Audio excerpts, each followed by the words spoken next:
Yes. Our sex life has always been our barometer for our mental health. So if our sex life would dip down and we would not have, even the amount and the type of intimacy. So, let's be real. There's like maintenance sex, there's super deeply connected, making love, there's soul crushing, riding the cosmic waves of pleasure for hours type of making love. So when we would dip into either just maintenance or no or low sex with very little connection, like no heart connection, not a lot of communication, sort of just checking a box, that for us was always a red flag.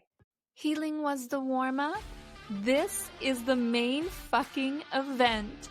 Welcome to Go Regulate Yourself, the unapologetic, unfiltered love letter you didn't know you needed. This is where mental health meets real life, where growth gets gritty, and where we stop pretending healing makes us saints. Think of it like therapy with tequila shots and a side of tough love.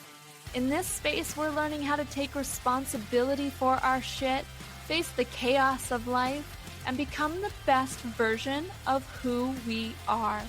So if you're ready for your weekly "what the fuck am I doing" moment, let's dive in.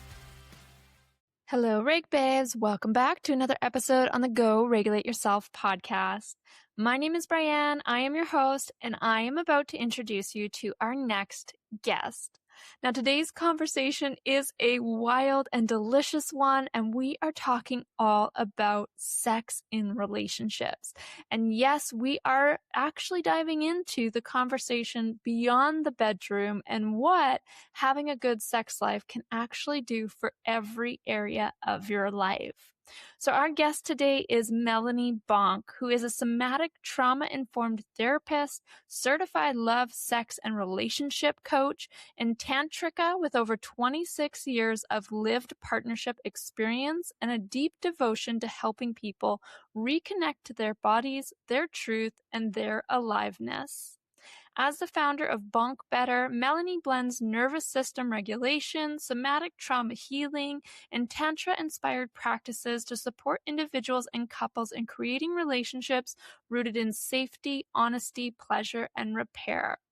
Her work centers the body as a powerful site of wisdom where trauma lives, healing unfolds, and real change becomes possible.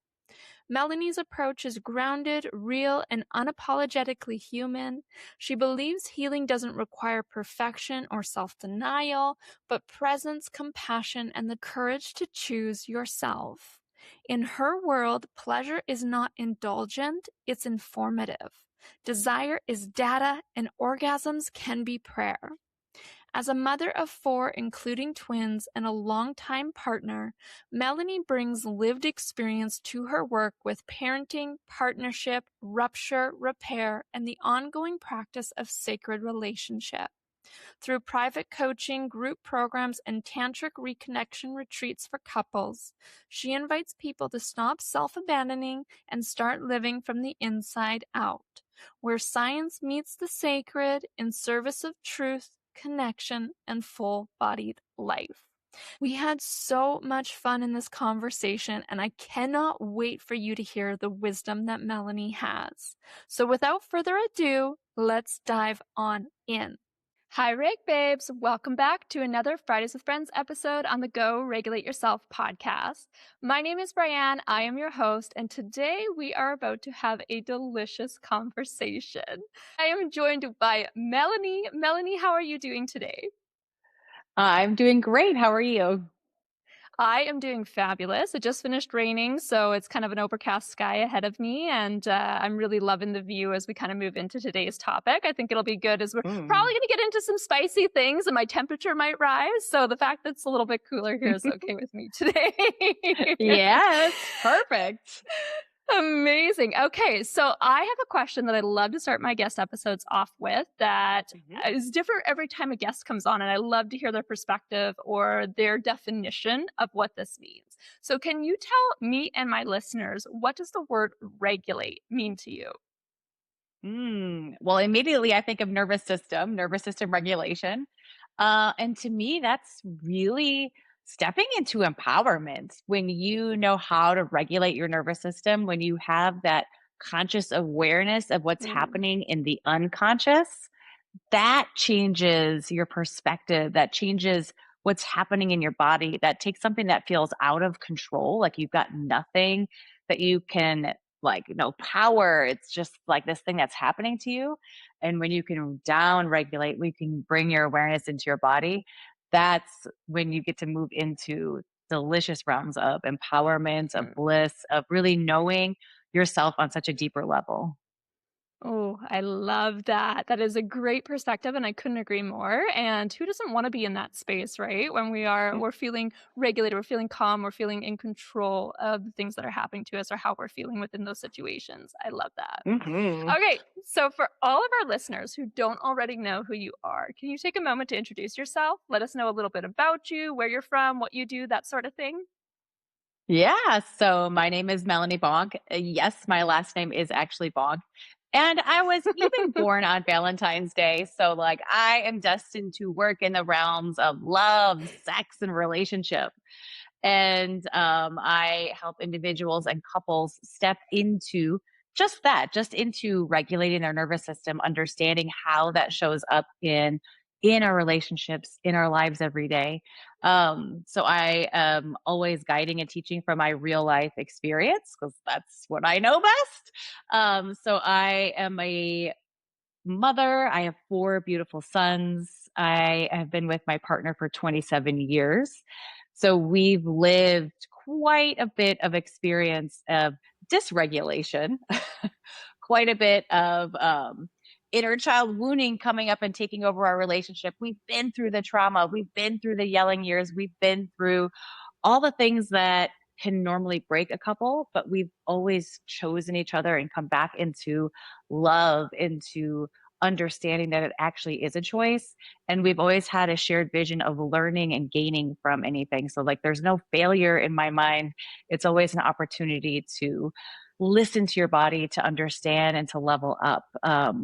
And I am on the West Coast. I live in Oregon of the United States. And let's see, I'm in love with nature. I think that we're a part of nature, deeply connected and interwoven, and seasons flow through our bodies, whether that's the season of your day, the season of your week, or even the season of your month. And we are just here to embrace it all with just radical acceptance.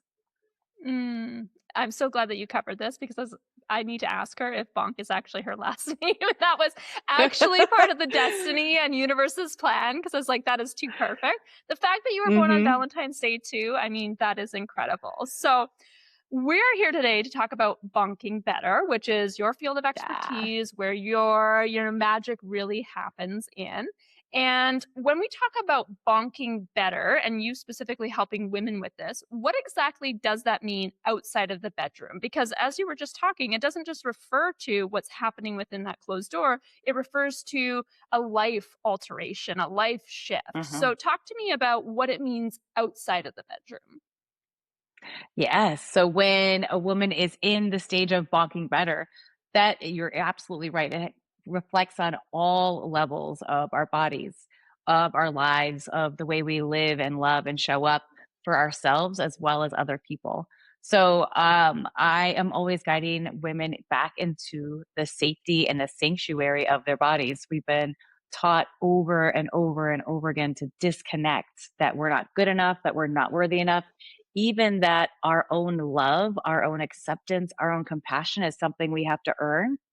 If we look a certain way, if we're income providers, if we are Mm, mothers, if we're that, I mean, all of those labels. So it's really shedding like a skin of 2025. We're shedding the skin and stepping into our own self-love, own self-acceptance, own self-compassion. And for women, this is what I believe, and there's no studies out there that prove this, but what I believe is until we can fully embrace and love ourselves, we can't fully surrender into the power of our own bliss. So even if you mhm, have a partner and you are in a beautiful relationship, if there's still underlying vibrations of not owning who you are, not accepting who you are, saying, yeah, but if I just lose 10 more pounds, then I'll be sexy. Or if I just do this in life, then I'll be successful. It's that radical embracing of who you are right now in this moment. And knowing that every single thing is an opportunity and a source, like I said, of nature. I'm so deeply connected to the planet and animals and the elements and all these things because they're flowing through us. So when a woman is standing in the realms of wanting better, she is understanding that has those messages. They have imprints on our nervous system. And those imprints show up when we are invited to be our most vulnerable self. So it's understanding, wrapping your brain around that, having consciousness, and then loving the fuck out of that. Like I've got to, all of a sudden I can't show up because I'm nervous and scared. Oh my gosh, I love that because that means my nervous system is working so beautifully to protect me. And then when you have that gratitude, it does really shift the experience on top of it. Mm. This is a conspiracy theory that I can totally get behind too, because I totally agree within this space that everything is interconnected. And when I look at my own Hmm. life and my sex life, I have to say that in the moments where I am feeling disconnected from myself, my self love, my Hmm. self esteem, everything is down in the toilet, I'm maybe not taking care of myself, those are the moments when I feel the least likely to want to engage in any type of sexy behavior. And so I do think that those things are correlated directly. And I can speak for myself in the last 2 years where I have committed so deeply to my self worth, my self love, and rewriting a lot of the wounds that I've carried for most of my life that I have never felt more deeply connected to my husband or our sex life and different things within that space too. And not just that, but life also, right? Where we're seeing Hmm. changes happen positively in finances and business and relationships outside of your spouse, friendships, etc. So I do think that it is deeply connected to one another. And I love that we're moving into this notion of creating this space to care for ourselves in a little bit of a deeper and more aligned way, we can say. So, talking about this and just kind of flipping it back to sex life for a moment, I want to Hmm. know what most women are doing right now that is secretly killing their sex life. Because I'm going to guess, based on what we just talked about, that is probably something we wouldn't have even imagined would be related to this. So, can you tell me what one of those things might be? Ooh, I love it. I would say one of the things that women don't do is turn themselves on before we even consider having sex with our partner or with anybody. Mm. So pleasure is an inside job. It's an inside job. For decades, I spent and projected all of my pleasure and orgasmic potential out of my partner. Like, yes, it's your job to give me an orgasm. Yes, ha ha ha. Like, I even have a hand on my forehead, like, oh, please give it to me. No, it is our responsibility for our pleasure, our responsibility for our turn on. If we're not turned on by our lives, by ourselves, by our bodies, then it's impossible to turn yourself over to somebody else. So pleasure starts from the inside. It's an inside job. And to do that, it can be so simple. For me, I found that if I can put on a song and like dance to my with myself, that allows me to drop out of mommy mode, out of boss mode, out of all the other modes, and then first connect with my body. Without performance, I'm not performing for anybody. I'm not dancing for anybody else. Without pressure, there's no pressure. I'm just giving myself some time and space. I am being self full, and we get so caught up on being, well, I don't want to be selfish. I need to take care of everybody else first. So turning it inward, I'm going to fill myself up. I'm going to fill myself up with connection, with movement, with my own touch. And, just that 5-minute song that really turns my body on can create so much more impact. And then I'm walking into the bedroom like, oh my goodness, let's get this show on the road. We're going to have so much fun because I can play then I can be playful and curious and alive and full of vitality as opposed to this is just another box to check at the end of the day. Mm. Yeah, I'm vibing with everything that you are saying. And I'm even recognizing as you're speaking some of the things in my life that I've been doing more consciously to romanticize life and to take care of me and connect to my pleasure in different ways. Like, with our place that we're in Bali right now, we have like a bathtub that looks out, and it looks like it's outside, but it's inside outside. It's just like a glass wall, and it shows all the trees and the Hmm. greenery through, and it has like a mesh screen so you can hear the rain through. So one of the things I've been loving doing is having a bubble bath while it's raining and being able to listen and watch the storm pass outside the window. And it's amazing how much just a candlelight bubble bath doing something like that can connect so deeply to your inner self-love, your pleasure, your worth, everything. And it has definitely contributed to me feeling happier or, more elated in other areas of my life too. So I am 100% vibing with this. Yes. So talk to me now because I want you to walk through your story and your journey with our listeners because obviously where you Uh-huh. are at today and the success and the perspective shifts and everything that you've realized didn't just drop out of the sky. You had to go through some moments where there was some harder lessons or some things that really challenged you.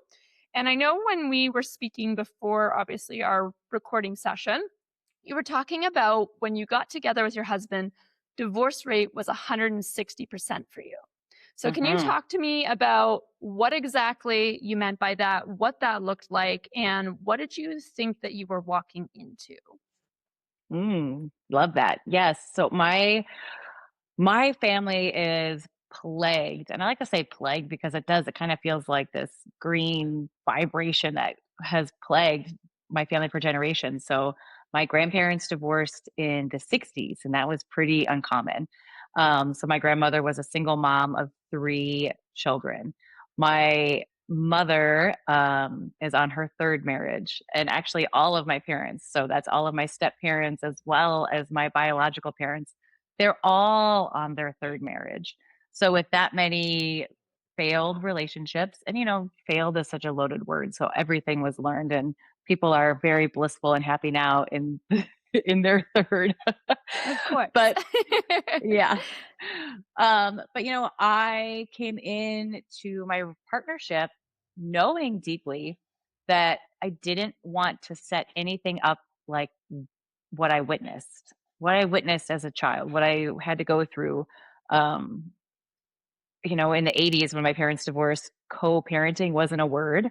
Conscious Hmm. uncoupling weren't words. It was pretty nasty. And I was caught in the middle. So I just knew all the things I didn't want. I knew all the kind of drama. I didn't want any of it. And so when I came together with my husband, who he had already been divorced, that spiked our divorce rate up even higher. So I actually had the higher divorce rate. And then with him being divorced, that spiked it up even further. So if you sit there and do the calculations, yeah, our divorce rate was over 160%. So when we decided, and it wasn't so much when we were really serious about our commitment when we got married, but for me, it was if we have kids, I'm going to take radical responsibility for my own actions, for the environment that I'm creating, because like I said, wanted to heal that generational wound. That wound took some freaking decades of work to heal. So, the first couple decades of our partnership were really hard because we were both healing on our own individual journeys, but we didn't have the vocabulary for it. Every single one of us has a 10 out of 10 pain scale, a 10 out of 10 trauma. No one can ever take that away, and you have that, that's yours. But what you do with it then is your invitation, is your destiny, is your opportunity to Hmm. up level. So we continued to up level our relationship to understand what was happening, what was why are we in this conflict? Why are we stuck in these patterns? And, it's this not so funny joke that only our intimate partners trigger certain inner child wounding. And so I was sitting there reeling with abandonment wounds from my childhood, and he was reeling from his trauma. And we fed off of each other. It was really chaotic. We didn't have the tools that now I teach couples how to use, these communication tools and holding space tools and up leveling emotional intelligence. So we took like the hard, long, brutal road to get to where we are today. And yes, like you said, it didn't just happen overnight. And so then I wanted to learn more. I kept going in and I got certification after certification to really be gaining the skills to hold space as well as to share this with other people. Mhm. Yeah, I can imagine in my head as you're speaking, I'm like, oh yeah, the first few years of my husband's and my relationship were very much the same, where there were so many wounds being placed on, the forefront that we really had to work through and be able to Hmm. navigate. More so on my end because I caught a lot of baggage from childhood that I was carrying into the Yeah. relationship. And there was a lot, right? There was so many wounds of abandonment, of, Hmm. the fear of not being worthy enough, needing to people please. There was a lot of things I was bringing to the table. So I Hmm. love that you are being so raw and so vulnerable and honest with this. And I want to break this down just a little bit further to give our listeners an inside look at what some of those more difficult and challenging moments would be. Because, I've talked about quite a few of mine on the podcast, but it's nice to get a perspective on somebody else of what can it look like inside of a relationship when there are challenges present that might feel like they are unhealthy, but are something that is maybe lightning, like shining some light on some of those wounds that you can work through, that you can heal, that you can move through, and ultimately be able to get to the other side where you are supporting each other in a better way. Because, whether we want to admit it or not, I truly believe that we all bring red flags to a relationship when we come in, and we have Yes. to learn how to work Hmm. through our own shit and heal some things. So, in our conversations prior to this as well, you were mentioning that you became the couple that was screaming at each other on the street at 1 a.m. in the morning. Can you talk to us about what one of those moments looked like and how it felt when you were in it, but what also propelled you forward to keep choosing yourself even when those times were difficult? Yeah, so we're gonna get into it. I love it.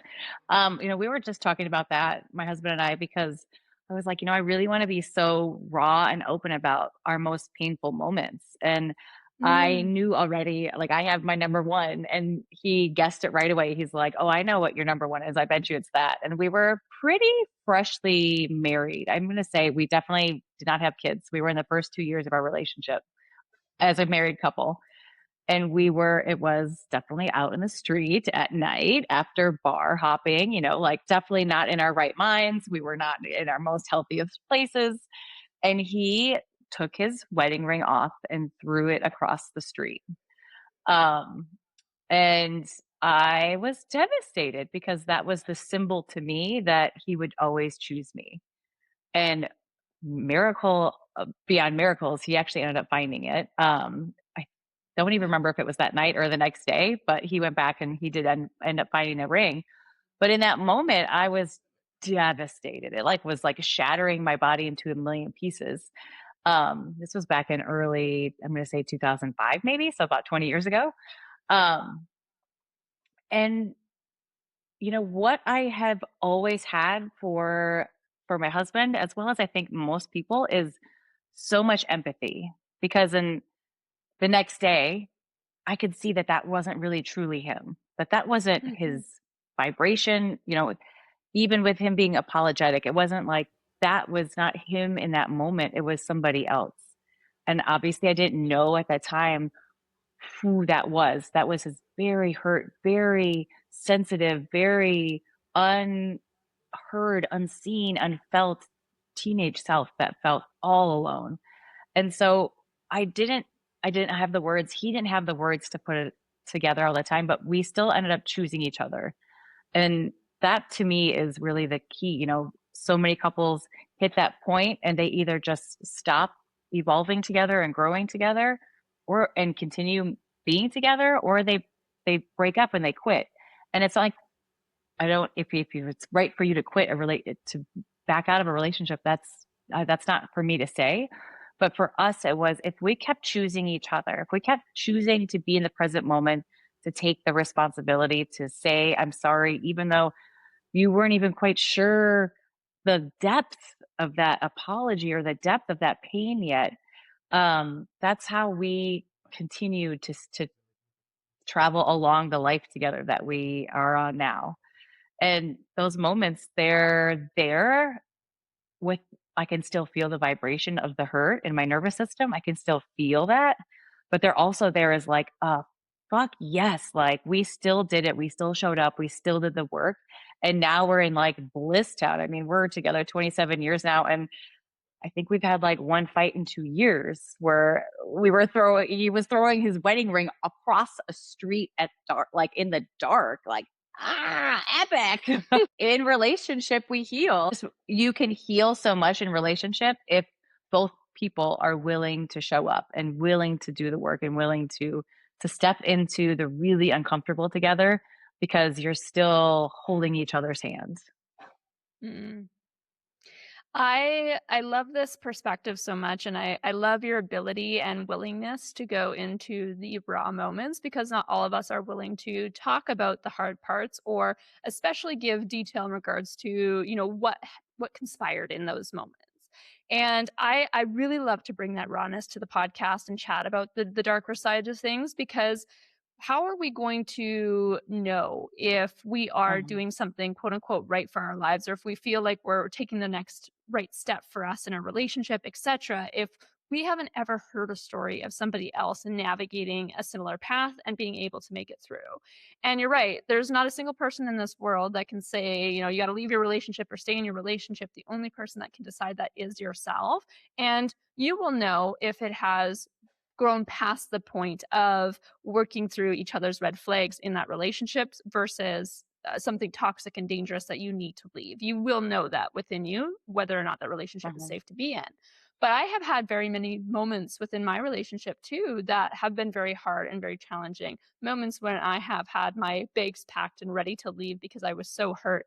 And truthfully, the hurt is my own wounds coming to the surface that's and right. feeling so Mhm, abandoned and so caught up in the stories that I was fed in childhood from, the different situations that I was in. And I can reflect back on those moments, like you said, where it's like you can feel in your nervous system, you can feel what it felt like in that moment. But it's also like this excitement, this, oh my gosh, I was able to heal. I was able to move past that. I was able to get to the point where we could communicate better and our relationship is incredible and we have this connection that we don't see other couples have a lot in our lives. mhm. And it is this thing in our lives where, as I said, we all have red flags, we're all working through wounds. We have to decide, when are we going to quit and take that baggage to the next relationship, the next career, the next thing, or when are we actually going to face that mirror and do the inner work and be able to move past it and heal? So I'm enjoying this conversation and your perspectives on all of this. Thanks. Thanks so much. Trauma, whether it's in relationship like that, like the story I shared with you, at that moment, I couldn't share that with my friends. I felt too vulnerable, too Mhm. at risk of being judged, too alone. And so trauma loves to tell us that we are all alone in this situation, that you're the only one experiencing it. So if you're hearing our stories and you have any bit of like, oh my gosh, it's not just us or it's not just me, take that in, yes, because when you're going through it, it's really hard to reach out for support and help, even though I had amazing friends around me. I didn't share it with them at that time.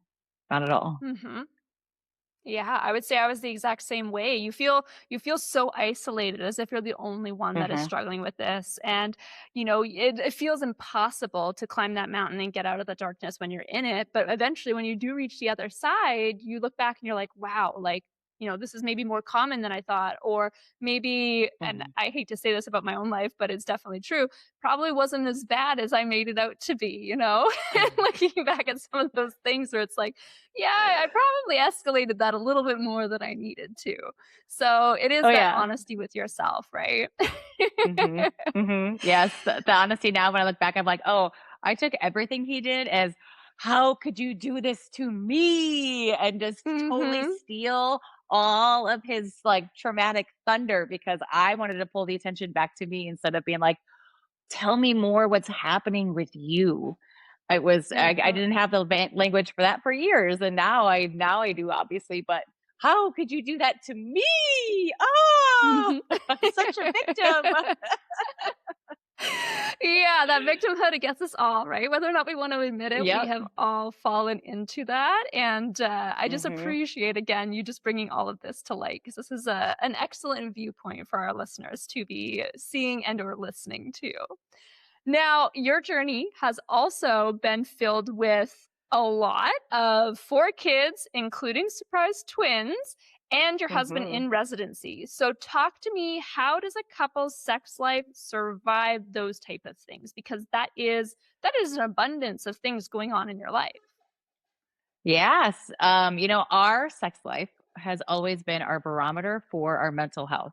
So if our sex life would dip down and we would not have, I mean, even the amount and the type of intimacy. So, I mean, let's be real. There's like maintenance sex, there's super deeply connected, making love, there's soul crushing, riding the cosmic waves of pleasure for hours type of making love. So, when we would dip into either just maintenance or no or low sex with very little connection, like no heart connection, not a lot of communication, sort of just checking a box, that for us was always a red flag. That was an invitation for us to dig deeper and for me, for especially for me or him to be like, "Hey, we're getting a little roommatey. Let's pull out for a second and let's add some conscious conversations and figure out what's happening here." And so when we were in the chaos of residency and kids and babies, in residency when he was a chief resident, we had 4 babies under 6, and so it was pretty crazy. But yet we like longed for that connection. We longed for the physical touch and the heart connection that comes with making love from a really rooted heart-based space. So like I said, there was a little bit of a there's they're not a little bit. There's a major difference for us when it's like, hey, okay, we're gonna check a box real quick because like we need the physical release and all the yummy benefits that come from that. And then there's the really deeply grounded, rooted lovemaking space where we are connected and um, just feeling each other's presence. So for us during the craziest times, we would carve out the space. And I know it's really hard. I trust me, I know it's really hard to do that, but even during nap time in the afternoon, I would say forget the laundry, forget the chores, forget everything. We actually need some physical contact together. And we claimed that space. We really made our relationship a priority above everything else. And we have talked many times about the fact that our relationship is more important than our kids. And I Mhm. think that some people really don't vibe with that. Like that's kids everything first. And for me, I'm like, well, but my true bliss is with my partner. My true bliss is with my lover. And the kids are the bonus that we Mhm. get to add on to that, as opposed to now my energy shifts towards just being a mom. And that wasn't an option for me. That was just never in my wheelhouse.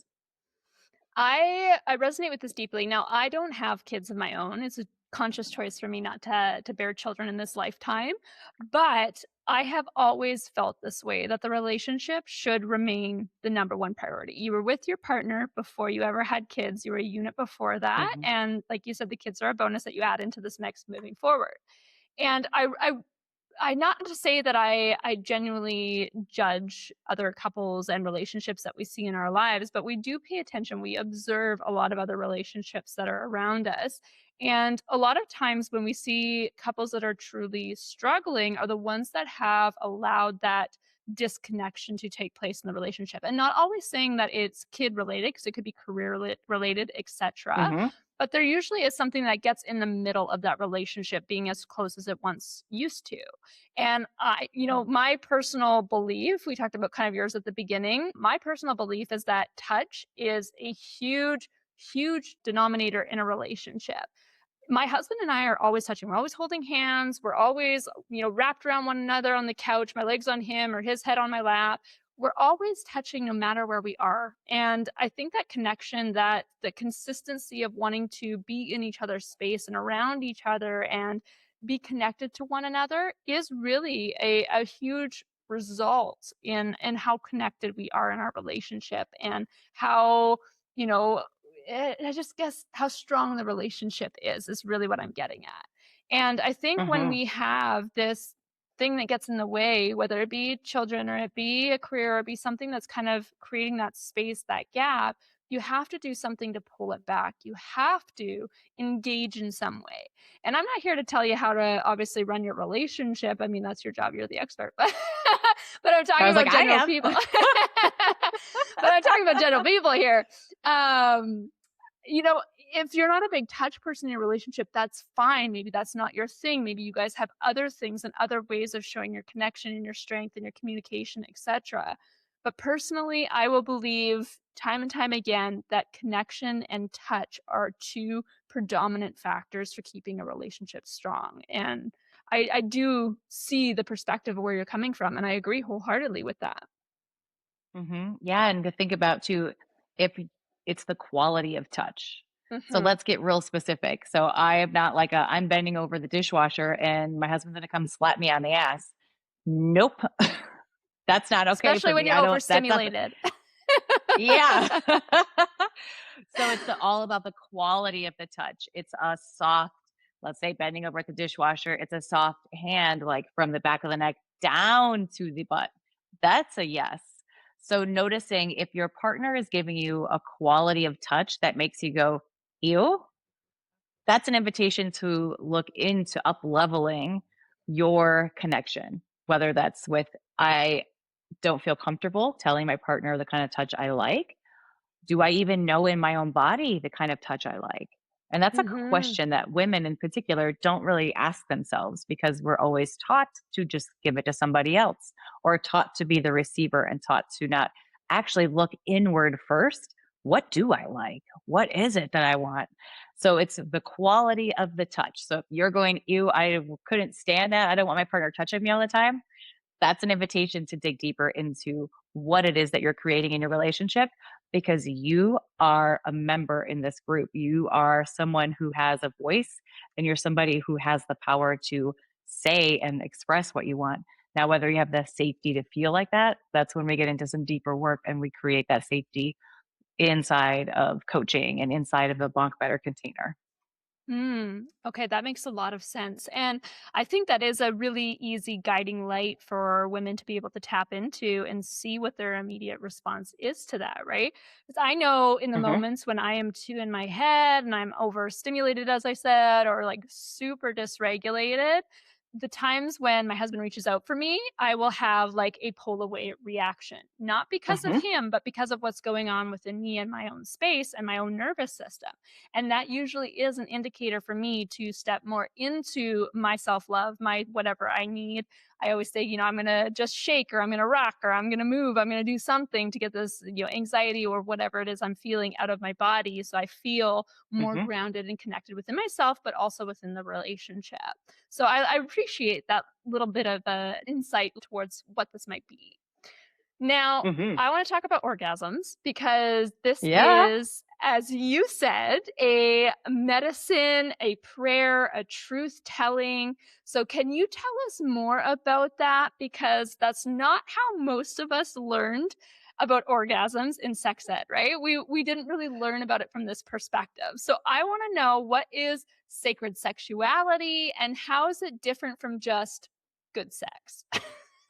Yeah, exactly. So this is how I just talked about how if it's a check the box type of sex or if it's deeply rooted, connected, alive, full of vitality kind of sex. So pleasure is a prayer. I pray with my body when I am in my body. And I love to add in elements of sacred sexuality. So it's based, for me, it's based in Tantra, where every single thing we're doing right now is this beautiful sacred gift from the universe. Like we are awake, we are here, we have the power to choose. So we're choosing to be in conversation right now. This is divine, this is sacred. When I'm doing dishes and just sitting there like scrubbing pots and pans, you get to have a choice in your experience. You can be grouchy and numb out and be super hating life while doing the dishes, or you can be like, what a gift this is in this moment. I'm sitting here, my hands are touching the water because I just cooked over fire for the ones that I love. And so when we apply that into our sexuality, whoo, that's what becomes this awakening in our bodies. And yes, what we were taught in sex ed, what we were taught at school, if we were taught anything by our parents, very rarely involves this kind of quality. I'm going to say quality of energy and intention. So when we are bringing that into our bodies, woo, that's when we start to connect to the divine. The divine starts to flow through our bodies, and we have full body hours and hours of orgasmic bliss. A way I like to, especially talking to women about pleasure and orgasm, is when we think of a clitoral orgasm, maybe using a vibrator or, just that kind of shot of orgasmic pleasure that's fast and usually comes on pretty fast and it like dissipates into the clit area.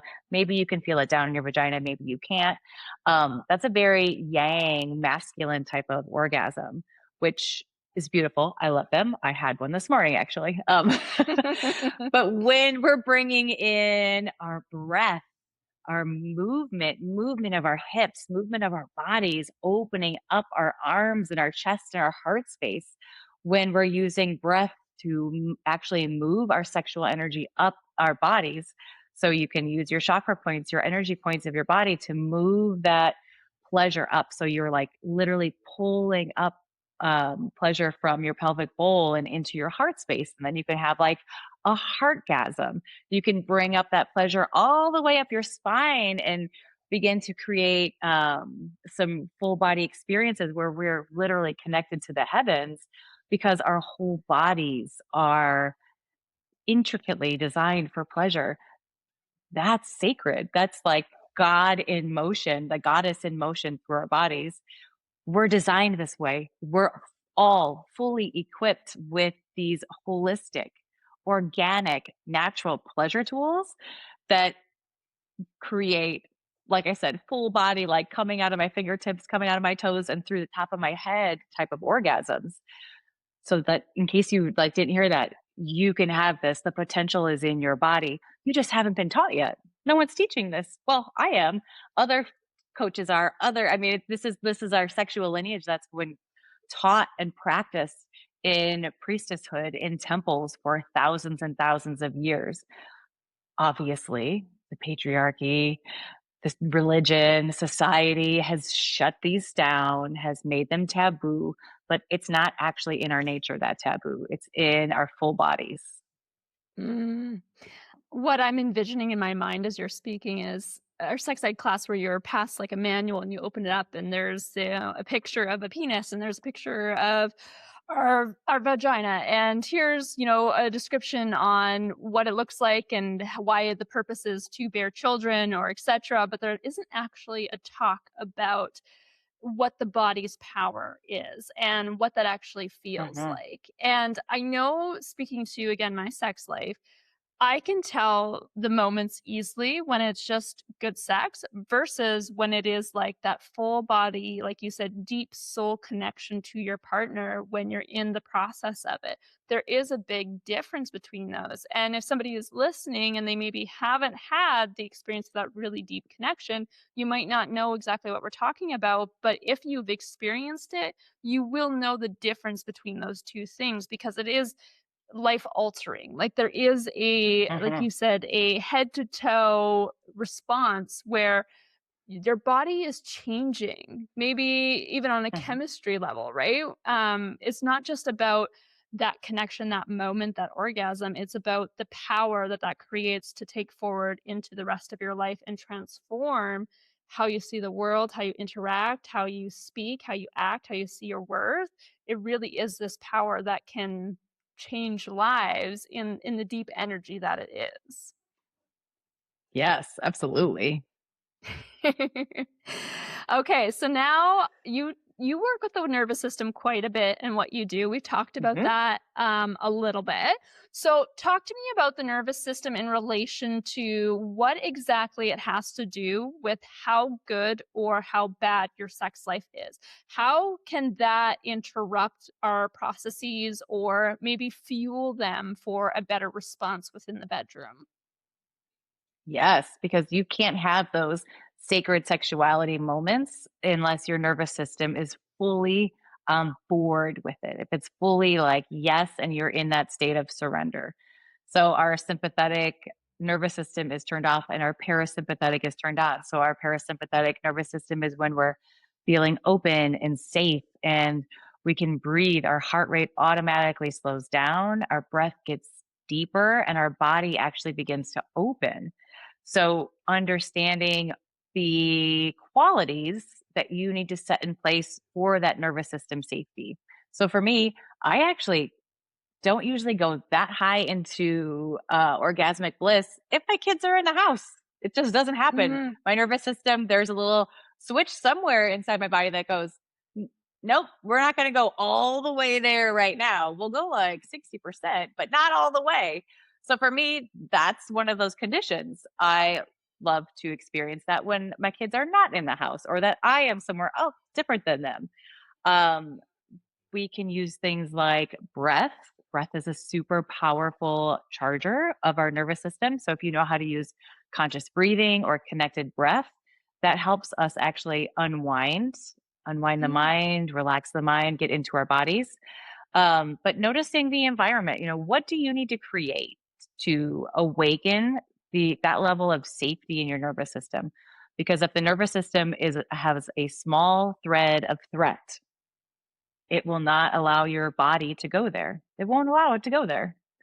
And even, it's something that is practiced. So there was a moment, about like 8 months ago when my husband was giving me a tantric yoni massage. Yes, yes, yes.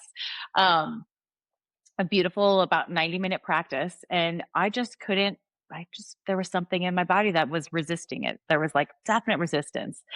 And so I sat there and while receiving pleasure, I gave myself a little coaching session. What am I feeling? I am feeling like I can't surrender. Why can't I surrender?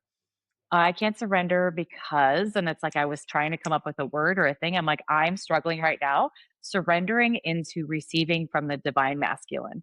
Woo. I mean, there's mm. some shit to unpack there. Mhm. But I couldn't fully in that moment surrender. And so I literally talked to myself and I said, a queen knows how to surrender. I am a queen and I have the choice. Do I want to surrender or do I want to stay where I am right now? And, that's a thing too, is that we as women can claim our choice. Maybe today isn't the day for that massage. Maybe I don't want to surrender that right now. Maybe I'm too pissed, have so much anger and hurt at the patriarchy and what it's still creating on this planet today. And I can't surrender to the divine masculine.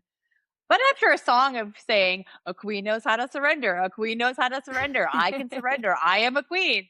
The next song, I surrendered just fine, and that wave started flowing up my whole body. So it's understanding what's happening in your body. Every single thought or emotion or even body tense or a moment where you're feeling so vulnerable where it doesn't feel safe, that's information, and what you do with that information about your body is your choice. And you get to make that choice. You can step into empowerment. It's right here for you. It's right here. But it's really hard to do it when you're alone or by yourself or don't have any of the coaching for that. So the nervous system will just kick in and shut down if it doesn't have the right elements in place. And something that I love to recommend to people to create that is a big five senses awakening for especially for a pleasure practice or especially for love making. What are you smelling? Well, do I Mm, smell like kind of our old stale room? Okay, let's up level the smell. Let's add some incense or candles or um, the oil burners, the infusers. What am I seeing? If it's a messy room, maybe that's too much for me and I am thinking about the mess and not about my pussy. Maybe I want to hear music. We always have music playing. Music helps elevate the experience for your whole body. What am I tasting? Is my mouth clean? All of that, it's creating an environment where your body can thrive in that space. Understanding that you have needs, desires, and honoring that inside of yourself. mm. I love this five-step perspective because I do feel like this is very valuable. Again, something easily tangible that our listeners can take away from and start applying to their sex life, to the bedroom right away and make those changes. I too am a big believer in candles and music and really setting the stage and the environment because I do believe it Hmm. changes our experience. It's the same thing when you romanticize your tasks. Like you said, doing the dishes, you always have a choice of the energy that you're in. Everything that we do, we can choose how we're showing up in that space. We can romanticize that action. We can be very intentional and purposeful with what we're doing. And the bedroom is no difference in that space. So let me ask you this. Is there's such a thing as a relationship maybe being insalvageable when it comes to the bedroom, like a dead bedroom where there's no sex life, or things are very um, strained and we're not really having touch. There's no connection. We haven't had sex in a really long time. If somebody's in this dead bedroom analogy, is there always an opportunity to revive that? Or is there sometimes just a moment where that relationship, that sex life is insalvageable and it's time to close the chapter and walk away? I believe that if there's desire on both parties of a relationship, we can make magic happen. It's like if you are both committed and willing to go to the places where maybe you don't want to go, to maybe where the pain is, where the hurt is. If you both have a desire to move towards something more playful, something more easeful, something more connected, then we can get there. If only one person has that desire, then we're not going to get there. So it has Mm. to really be, again, two people choosing one another. And correct me if I'm wrong, but this also has to be a conscious choice. This can't be something you're trying to force Hmm. from the energy of anger or frustration or annoyance or any of those type of emotions. It has to be Hmm. something that you are approaching with the conscious, intentional choice, correct? Yeah, yeah. And it can seem so freaking hard. It can seem so hard to show up, be radically owning your shit. Because it takes two to create a dead bedroom, absolutely. It's not just one person.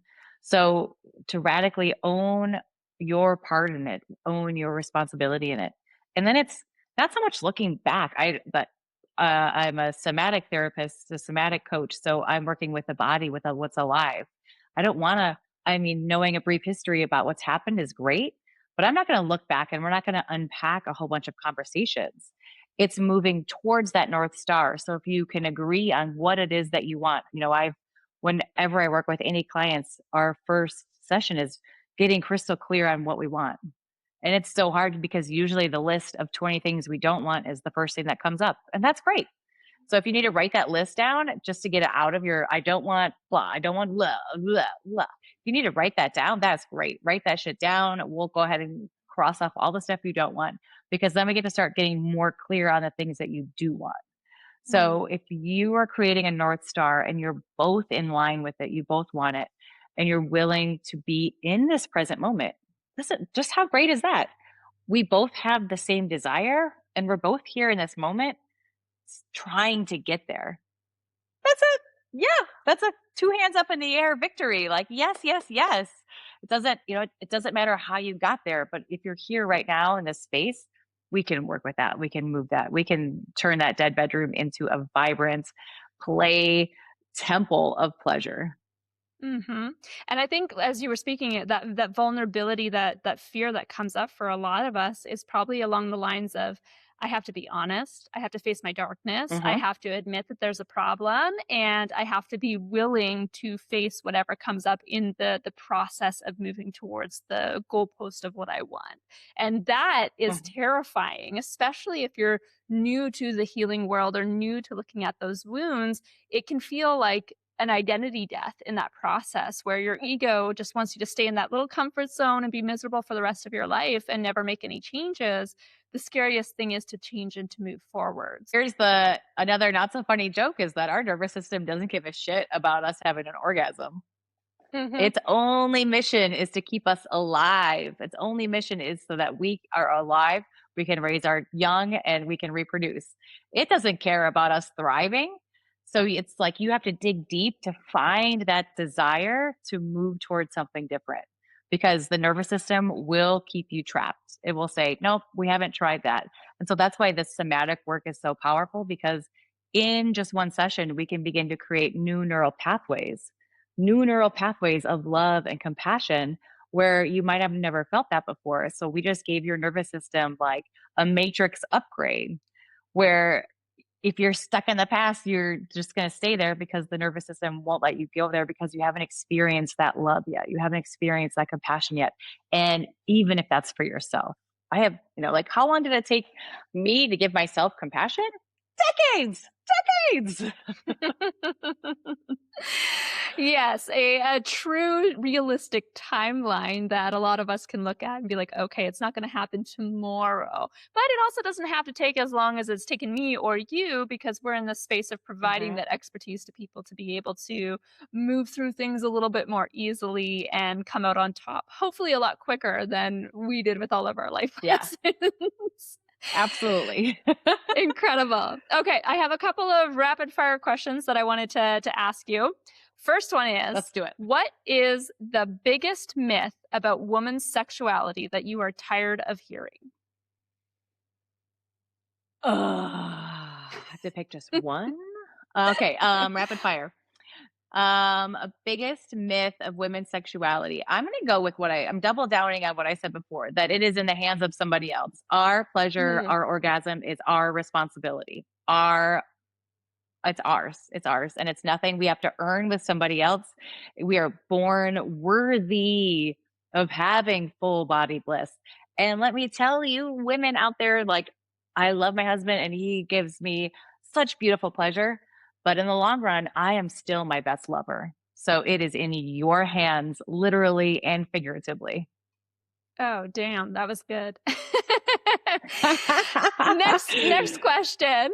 What is something that is actually not taboo, but people treat it like it is? Sex. Just sex, sex, sex. It's not. I mean, it gets a taboo rap. It gets such a bad rap. I have my business card says I am a sex coach and I'm here to help you walk better. And someone in my world was like, I'm just going to put your business card so it doesn't say the word sex on the back. And they said that to me while they were pregnant, and I was like, yeah, look at your belly. No, this is not. Flip it around.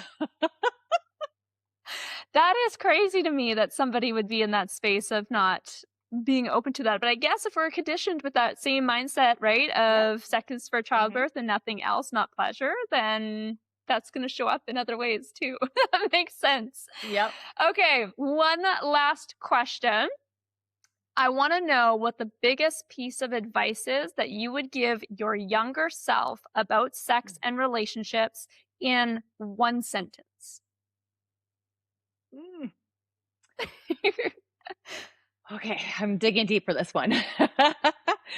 um, you will find the greatest amount of joy and bliss when you walk through the portal of pain. So when we walk through the pain, the shame, the wounding, the hurt, that actually allows our pendulum to swing even higher up into bliss, into orgasmic potential, into happiness, into love. So it's like if you don't allow yourself to feel the pain, the sadness, the suffering, all of it, all of the trauma, then we can't swing that pendulum that high up into the love and the bliss. So pain is your portal, girl, is what I would say. I love the visualization of the pendulum because you're right. In order to reach one extreme, we have to be willing to go to the other Mhm. extreme. And that's what trips most of us up. We have to surrender into that Yeah. darkness to experience that true bliss in retrospect. Hmm. So I love that.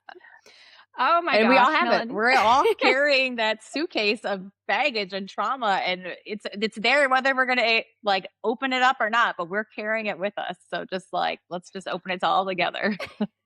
And it would be so much lighter if we just did open it, right? Because then we're going to see, okay, well, there's Hmm. probably something in here that I no longer need, I no longer wear, I no longer enjoy, and we're Hmm. able to release. Okay, I want to end this with you being able to share with us, and for all of our listeners today, what do you have available for the woman who's sitting there? She's wondering if she has a dead bedroom. She's not feeling very connected to her partner. She wants to do some work on the relationship. She wants to maybe love herself more, create more self worth, step into her power.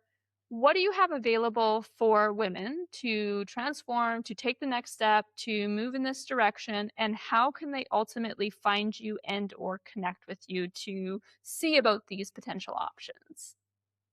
Yes. So if you go to melaniebonk.com, you can find the tab on top that says freebies because I want to invite you right now into this practice and act of loving yourself, accepting yourself. That's where it starts first. Before we can even go address the dead bedrooms, it's coming home to self. So on the freebie page, there's a beautiful meditation that's actually walking you into loving yourself first. So it's like I'm guiding you in some really simple, beautiful steps to loving different ages of yourself because we can go back and we're the only ones now that can go back and really give ourselves unconditional love. Everybody else has conditions, even our partners. So giving yourself unconditional love at different stages of your life. There's also a sensual body meditation for vulva owners. So it's maybe for your first time. I remember my first meditation I did where I was following my awareness, my breath, my like mindfulness all the way down into my body. It's such a beautiful practice. Those are all free. On the homepage of my website, you can actually download a connection practice. So if you do want to try bringing something new into your bedroom, this is a practice where you get to practice some of those sacred sexuality like primer tools, like how to create the space, how to have a conversation that isn't about the grocery list or the to-dos or the kids or the job. So there's quite a few freebies on my website. You can also just, of course, reach out to me there. You can also go to the Bonk Better Date Night membership. So, like we've been saying this whole podcast, it's really difficult sometimes to prioritize and to do the work to create that space and that connection for yourself. So, I do it for you, babes. I've got a monthly membership. We do a 90-minute date night where we're practicing all these tools because it does take practice. And you don't have to do anything. All you do is show up for a Zoom call where your camera is off, your volume is off, and I'm there guiding you in these steps of deep, deep, deep connection, of awakening your body, awakening breath, awakening the potential that's inside of your body. And along the way, every week you get connection prompts. So we're building and building and building energy throughout the month. And then we have a really delicious 90-minute date night together. And you can also listen to my podcast. It's called Love Under Construction, and it's brand new. So, of course, we would love a like and a subscribe, but it actually is dropping in just 2 weeks. It's first episode ever. So you can be a part of the podcast from the very beginning.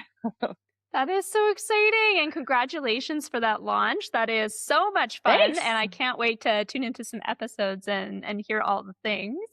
I love that you walked our listeners through where to find you, where they can go, all the things that are available to them, and I do hope if anybody's connected with what we've said today that they do check out your website, they find you on social media, they follow along, because this is something that I truly believe is life transforming. When you are able to connect very deeply to your self worth, your pleasure, and step into the shoes of your life within that space, suddenly everything changes and everything gets a lot more sweeter, a lot more delicious, and more fun, obviously, to go through those motions of. So, thank you for that. Thank you for being here, Melanie. I really appreciated our conversation today.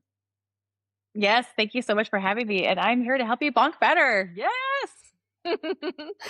Amazing. Okay, listeners, thank you so much for being here with us today. We appreciate you listening to this conversation. And I am so looking forward to hearing how you enjoyed this episode. So if you want to drop below, leave a review, comment on social media, tell us what you thought of this. We would be so incredibly grateful. And I will catch you in the next episode. Take care. Hey, Rig Babe, have you heard the news? We have a brand new members-only community called Reg Babes After Dark, and you're going to want to get your booty inside here. Whether you're new to your healing journey or not, you're tired of the typical gurus and picture-perfect accounts on social media that look like they have it all figured out. You're ready for something deeper, something raw, something that makes your jaw drop open and go, yeah, I feel that way too. And in this space, we get it. We're tired of pretending that healing somehow makes us saints. We're looking for the babes who are working on themselves, who like to cuss, and ultimately are ready to have the tough, uncomfy convos that most shy away from. So this space is where Go Regulate Yourself goes off script. When you subscribe here, you're entering into a vaulted world of exclusive, member-only questions we didn't ask on the mic, unfiltered guest insights, VIP access to live streams, and behind-the-scenes moments you won't find anywhere else. This isn't the space for those who want to keep pretending they've got it all figured out. This is for the ones who admit that they don't. Now, the guest that you just heard on today's episode is being featured here for a behind-the-scenes peek at their personal life and questions we did not get to, and we would love to invite you to explore that in our Substack publication and member-only space. So to join Reg Babes After Dark, go to goregulateyourself.substack.com or visit the link below in the show notes. We have 1 week free trials available for you to jump into the space, check it out, and join us for some extra juicy behind-the-scenes moments. We cannot wait to connect with you and look forward to seeing you after dark. Thanks for listening to this episode of the Go Regulate Yourself podcast. If you felt called out in the best way, I would be so honored if you drop below and leave a review or share this with a friend who needs to hear it too. And remember, regulate yourself before you wreck yourself. I'll catch you in the next episode. Mwah.